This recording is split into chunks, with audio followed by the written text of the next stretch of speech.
আসসালামু আলাইকুম এভরিওয়ান, কেমন আছেন সবাই? আশা করি সবাই ভালো আছেন। আলহামদুলিল্লাহ আমিও ভালো আছি। তো আজকের ভিডিওটা মূলত নতুনদের জন্য। পুরানরা চাইলে এটা স্কিপ করতে পারেন, ভিডিওটা স্কিপ করতে পারেন। এটা মূলত নতুনদের জন্য, যারা যারা এখনো এই পানি সম্পর্কে সঠিক আহ, জানেন আর কি। তো তাদের জন্য এই ভিডিওটা। কোন পানির কি কাজ, কোন পানি দিলে কি হয়, কয়টা পানি লাগাইলে ফুল বড় হয় বা ফল ফল বড় হয়, তো এগুলোই মূলত আজকে আমি বলবো এই ভিডিওতে। তো পুরানরা চাইলে স্কিপ করতে পারেন, আবার দেখতেও পারেন। আর নতুনদের জন্য কিন্তু মাস্ট এটা সবাই দেখেন, আপনাদের কাজে লাগবে। তো ভিডিও শুরুর আগে যারা যারা আমাদের চ্যানেলটি সাবস্ক্রাইব করে নেয় তারা আমার চ্যানেলটি সাবস্ক্রাইব করেন, এবং যারা সাবস্ক্রাইব করেছেন তাদেরকে অসংখ্য ধন্যবাদ। আর আমাদের হোয়াটসঅ্যাপ গ্রুপ আছে, চাইলে আপনারা হোয়াটসঅ্যাপ গ্রুপে জয়েন হতে পারেন। সেখানে র্যাম্বো গিভওয়ে কখন করা হয়, কিভাবে কি গিভওয়ে করা হয়, কবে কি গিফট করা হবে, এগুলো সবকিছু ওখানে বলা হয়। লাইভটাও কখন হবে সেগুলোও বলা হয়। তো সেই ক্ষেত্রে আপনারা সবাই হোয়াটসঅ্যাপ গ্রুপে জয়েন হতে পারেন র্যাম্বো নিতে চাইলে। আর আপনারা হোয়াটসঅ্যাপ গ্রুপে জয়েন হয়ে কেউ আমাকে পার্সোনালি কোনো এসএমএস দিবেন না, আমি কিন্তু কারো কোনো রিপ্লাই দিব না, ঠিক আছে? আপনারা সবাই আমার দেখি পার্সোনালি মানে জয়েন করে আপনার পার্সোনালি এসএমএস করেন। তো পার্সোনালি কোনো এসএমএস অ্যালাউ হবে না, হ্যাঁ? আপনাদের কিছু বলা থাকলে এখানে কমেন্ট করবেন, এখান থেকে রিপ্লাই দেওয়া হবে। বা সেটা যে যদি সবারই আসলে প্রয়োজন হয় সেক্ষেত্রে আমি সেটা নিয়ে ভিডিও নিয়ে আসবো। কিন্তু আপনারা যে আমার পার্সোনালি কোনো কিছু জিজ্ঞাবেন না, পার্সোনালি কোনো এসএমএস দিবেন না। আপনারা বুঝেন যে আপনারা যদি এক এক করে সবাই যদি আমার এসএমএস করেন আমি কয়জনের রিপ্লাই দিব। তো এটা আপনাদের বুঝতে হবে যে আমার এই ভিডিও বাদেও কিন্তু নিজস্ব কোনো কাজ আছে, তাই না? তো কেউ দয়া করে গ্রুপে জয়েন করে পার্সোনালি কোনো এসএমএস দিবেন না। তো চলেন ভিডিওটি শুরু করা যাক। ভিডিওটা আপনারা শেষ পর্যন্ত দেখবেন, তাহলে বুঝতে পারবেন। দেখেন আমি এখানে কিন্তু সবগুলো ফুল হারভেস্ট করে নিছি। তো হারভেস্ট করার পরে কিন্তু একটা ফুল অনেক বড় হয়েছে। তো এই ফুলটা যদি পানি দেই তাইলে মনে করেন যে এই ফুলটা অনেক বড় হবে। হুম, অনেক মানে অনেক বড় হবে। আর যেগুলো ছোট এগুলোতে পানি দিলে খুব বেশি বড় হবে না। তো ফুল ছেঁড়ার সময় আপনারা এটা বুঝতে পারবেন যে আসলে কোন ফুলটা বড় হবে আর কোনটা বড় হবে না। হ্যাঁ, এগুলো এগুলো কিছু এগুলো বড় হবে কিন্তু অতটা না, মানে যেরকম ফুল ছিলেই বোঝা যায় যে এটা আসলে বড় হবে। তো আমি আপনাদের এখন পানি লাগাই দেখাই। এটা 3 মাথালা পানি লাগাইলাম, তারপর হলুদটা লাগাইলাম, আর এখানে হচ্ছে নীলটা লাগাইলাম। তো দেখেন আপনারা এখন বুঝতে পারবেন যে আসলে কোনটা লাগাইলে কত বড় হয়। ফুলগুলো কিন্তু সব একই মাপের ছিল, হ্যাঁ? আমি 3টা ফুল নিয়ে এসেছি, 3টা ফুল একই মাপের ছিল। আপনারা হয়তো ভিডিওতে খেয়াল করছেন, অথবা যদি খেয়াল না করে থাকেন আবার আপনি দেখতে পারেন। 3টা ফুল হচ্ছে একই মাপের ছিল। তো পানি লাগানোর পরে এই 3টা পানি লাগানোর পরে তিন রকম কাজ করবে। নীলটা যেটা, ওটা হচ্ছে বেসিক। তো ওই বেসিকটা হচ্ছে একটু বড় করবে। হুম। আর যেটা হচ্ছে হলুদ কালার, ওইটা হচ্ছে অ্যাডভান্স বা অ্যাডভান্সেড এইরকম কিছু একটা লেখা আছে, যাই হোক। তো ওইটা দিয়ে এক মানে ছোটটার থেকে ওই নীলটার থেকে একটু আনা বড় করবে, মানে এটার কাজ ওর থেকে একটু আনা বেশি। তো আর হচ্ছে লেজেন্ডারি যেটা 3 মাথালা, এটা হচ্ছে মানে অনেক বড় করবে। অনেক বড় বলতে এই আবার ওই হলুদটার থেকে একটু বড় করবে। তো আপনার যখন র্যাম্বো আসবে, মানে একটা ফুলে বা ফলে র্যাম্বো আসবে, তখন আপনি করবেন কি 3টা একসাথে লাগাই দিবেন। মানে এই 3 মাথালাটা, হলুদটা এবং হচ্ছে নীলটা, 3টা পানি একসাথে লাগাই দিবেন।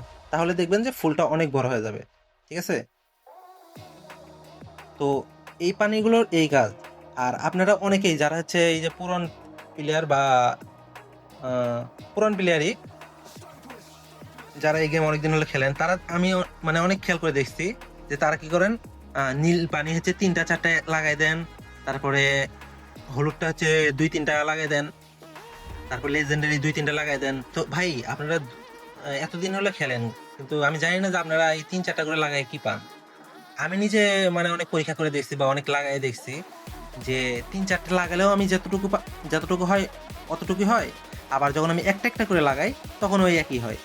তাহলে এই 3-4টা লাগানোর তো আমার কোনো প্রয়োজন নাই, তাই না? তো আমি জানি না ওনারা কেন লাগায়, হয়তো আমার থেকে ওনারা হয়তো বেশি জানে। তো যাই হোক, সেটা তাদের ব্যক্তিগত বিষয়। তবে আমি বলি যে আপনারা নীলটা একটা লাগাবেন, হলুদটা একটা লাগাবেন, এবং হচ্ছে লেজেন্ডারি একটা লাগাবেন, মানে 3 মাথালা একটা লাগাবেন। এই 3টা একটা একটা করে যদি লাগান তাহলেই এনাফ। 2টা 3টা করে লাগানোর কোনো দরকার নেই। মানে এক পানি 2টা 3টা করে লাগানোর কোনো দরকার নেই।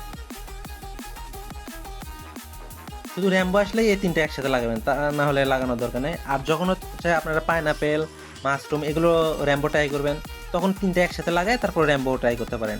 আর গাছের ক্ষেত্রে আচ্ছা, এটা নিয়ে আমি আরেকটা ভিডিও বানাবো নি, কারণ এই ভিডিওটা তাহলে অনেক বড় হয়ে যাবে। গাছ আপনারা কোন গাছে পানি দিবেন, কোন গাছে পানি দিবেন না, এটা নিয়ে আমি একটা ভিডিও বানাই দেবো, হ্যাঁ? তো আপনারা অবশ্যই আমার চ্যানেলটি সাবস্ক্রাইব করে রাখবেন। তারপর আচ্ছা, আপনাদেরকে আরেকটা জিনিস দেখাই, সেটা হচ্ছে গাছ কীভাবে মুভমেন্ট করবেন। আর হচ্ছে গাছ মুভমেন্ট তো আপনারা দেখছেন, প্রথমে আমি এই যে প্রথমে যেটা নেওয়া আছে না, এটাতে গাছ মুভমেন্ট করা যায়, মানে এক জায়গা থেকে আরেক জায়গায় নিয়ে যাওয়া যায়। আমি প্রথমেই কিন্তু ওই যে ওই পাশ থেকে গাছ এই পাশে নিয়ে আসছি, আপনারা হয়তো দেখছেন। তো এটাতে হচ্ছে গাছ মুভমেন্ট করা যায়, আর গাছ রিমুভ কীভাবে করা যায় সেটাও আমি দেখাইতেছি। তো এখন আমি আপনাদেরকে দেখাবো কীভাবে গাছ রিমুভ করতে হয়। তো আমি প্রথমে ব্যাগ থেকে ওইটা ইকুইপ করে নিব। তো দেখেন আমি কোনটা ইকুইপ করছি, আবার যেন দেখেন বেলচার মতন দুইটা আছে। প্রথমে যে 2 নাম্বারে যেটা আছে এটা হচ্ছে গাছ মুভমেন্ট করে, আর যেটা লাস্টে ওইটাতে গাছ রিমুভ করে। তো এটাতে আপনারা গাছ রিমুভ করতে পারেন, মানে একবার ডিলিট করে দিবেন বাগান থেকে, আর কিন্তু থাকবে না। তো আপনারা ডিলিট করার সময় অনেক সাবধানে ডিলিট করবেন, আবার র্যামওয়ালা গাছ বা ভালো কোনো গাছ যেন ডিলিট না হয়। হ্যাঁ, তো এটাতে ডিলিট করতে হয়। আর ওই যে প্রথম থেকে 2 নাম্বার যেটা, এটাতে গাছ মুভমেন্ট করতে হয়, মানে এক জায়গা থেকে আরেক জায়গায় নিয়ে যেতে হয়। আর যে তালাটা দেখতেছেন, ওই তালারও কাজ আছে। তো তালার কাজটা আমি দেখাইতেছি, এখন দেখেন। এখন আমি আপনাদেরকে দেখাবো কিভাবে লক করতে হয়। তো প্রথমে হচ্ছে লকটা আগে নিচে ইকুইপ করে নেবেন, নিয়ে মানে লকের উপর ক্লিক করে ওখানে ইউজ বাটন আছে, ইউজে ক্লিক করবেন, তাহলে দেখবেন যে এটা লক হয়ে গেছে। তো এখন এটা আবার আনলক কীভাবে করবেন, ওই সেমভাবেই নিচে ওই লকের উপর ক্লিক করে আবার ইউজে ক্লিক করবেন, তাহলে দেখবেন যে এটা আনলক হয়ে গেছে। দেখছেন, আনলক হয়ে গেছে। তো এভাবে মূলত লক আর আনলক করতে হয়। আর লক আনলক কোনগুলোতে করবেন, যেগুলো হচ্ছে র্যাম্বো বেরিয়েছে, গোল্ডেন আপনারা যদি রাখতে চান তো সেই ক্ষেত্রে গোল্ডেনে লক করে রাখতে পারেন।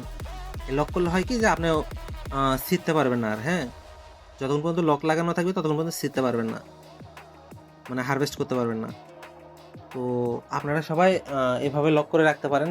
র্যাম্বোগুলোতে কিন্তু অবশ্যই লক করে রাখবেন, তাহলে মানে আপনি অন্য কিছু যদি আপনি ছিঁড়তে যান, দেখা গেল র্যাম্বো ছিঁড়ে চলে যাবে। তো সেই ক্ষেত্রে আপনারা যদি লক করে রাখেন, তাহলে অন্য কিছু যতই ছিঁড়েন ওই র্যাম্বো আর হচ্ছে হারভেস্ট হবে না। ঠিক আছে? তো আপনারা যারা যারা এখনও আমার চ্যানেলটি সাবস্ক্রাইব করেন নাই, তারা আমার চ্যানেলটি সাবস্ক্রাইব করেন, ভিডিওতে একটা লাইক করেন। আপনাদের উপকারে আসলে অবশ্যই একটা কমেন্ট করে যাবেন, এবং পরবর্তীতে কী ভিডিও চান সেটা নিয়েও আমার একটা কমেন্ট করবেন, আমি চেষ্টা করবো সেই ভিডিও নিয়ে আসার। আর আপনারা হোয়াটসঅ্যাপ গ্রুপে জয়েন হয়ে যান, সেখানে র্যাম্বো গিভওয়ে করা হবে। তো আজকের মতো ভিডিও এই পর্যন্তই। সকলে ভালো থাকবেন, সুস্থ থাকবেন। আল্লাহ হাফেজ।